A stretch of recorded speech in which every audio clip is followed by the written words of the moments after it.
Hello, welcome back to the tie-dyed hair. Yes, I do wear other things than tie-dyes, but I do have a crap load of tie-dyes. I used to go to a ton of races, and if you've ever been to like the Brickyard Super Weekend, they would do like the Grand Am GT Rolex Sports Car Series and like the Continental Sports Car Series on Friday. Then they did like the Bush race on Saturday. I forget what it was back then. And then they had like the NASCAR race, and you could get like a shirt, a different Chevy shirt at the thing. And I had so many Chevy shirts from all the races I've been to and stuff. And I don't know what I'm gonna do with them, but hey, you know. And a lot of my 500 shirts are tie-dyed. So if I actually found out that I had one from 2003 or 2002, a 500 shirt that was in like on the way to the 500, like out after the race, for $5. It was a tie-dyed 500 shirt. It still looked better when I think I finally gave them to Goodwill. It looked better than some of my Indy 500 shirts that I bought at the museum shops and stuff, at the vendors in the inside. So, you know. But I got my trusty Merlin out. If y'all don't know about these things, it was by Seagull Guitars out of Canada. They just decided they had scrap wood, and let's try to make a guitar that's like a dulcimer, but like in a guitar shape. And usually if you do a lap dulcimer, they usually have this fret, but then they have a duplicate, so there's two of it. This is a D model, it's DAD. They do have a G model, and this was like 119 when I bought it. I think they're like 125 now because of inflation. But you know, the mahogany, my wife thought the whole thing was mahogany, and actually there's a big difference in sound between the mahogany and the spruce top.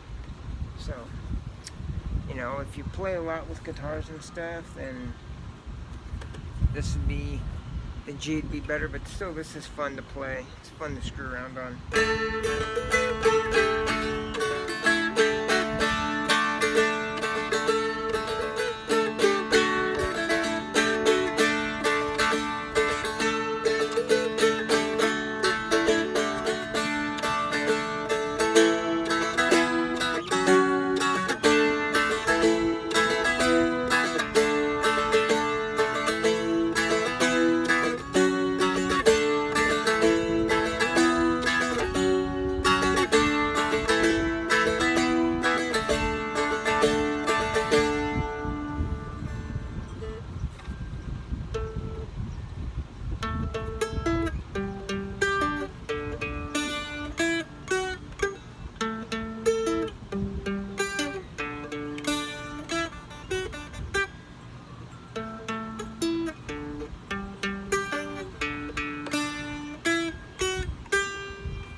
Play, have fun. If you screw up, who cares? You know?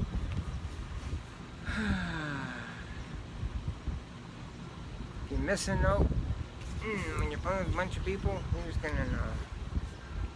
Same thing if you ever get married. No one knows if you mess something up or you plan to do this and it didn't happen, you forgot. Who forgot that? Who knew? I mean, you're the only ones that's going down the aisle that planned it and let's do this, let's do that. And so.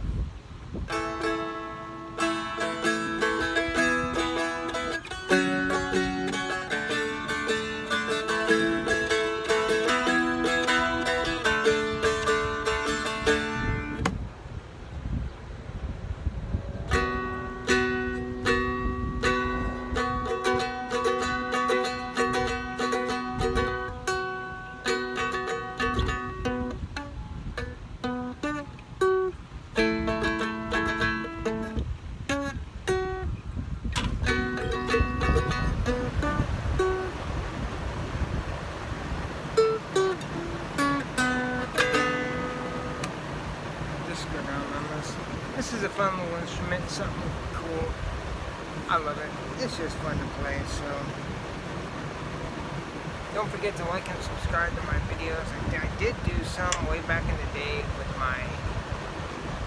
I have like a Byron, a tertiary drummer, so I got all kinds of djembes and stuff. So, and if you ever want to know about buying an instrument, like if you ever want to, I've talked this on a lot of my videos, but like if your son wants to play guitar, find somebody you know probably plays. Here, borrow my guitar. And in a month, if we had to change the strings. He didn't stop putting that thing down. Then probably you should look into buying them. Or the guy may have 25. Here you go. Here's 4. At least 4. If you like any of them, I'll sell one to you. I'll give you a great deal. You know. That way you don't go spending money on something and then you find out, well, you don't like to play, and find out what he likes. I mean, if he wants, just because you're a beginner doesn't mean you can't start with a V-neck guitar. I mean, if you want a guitar with a V shape, go for it. If you like Gibson, right, get a Les Paul or an Epiphone, but you know, you don't have to start on acoustic. If you really love acoustics, start acoustic, whatever. If you like Steve Vai, get a Ibanez Gem. They have an Ibanez Gem Jr. It's amazing. PRSSEs are incredible guitars. So, just going down the number. I want to thank you for watching. Don't forget to like and subscribe. I talk about all kinds of stuff on my channel, so I'll talk to you later. Bye-bye.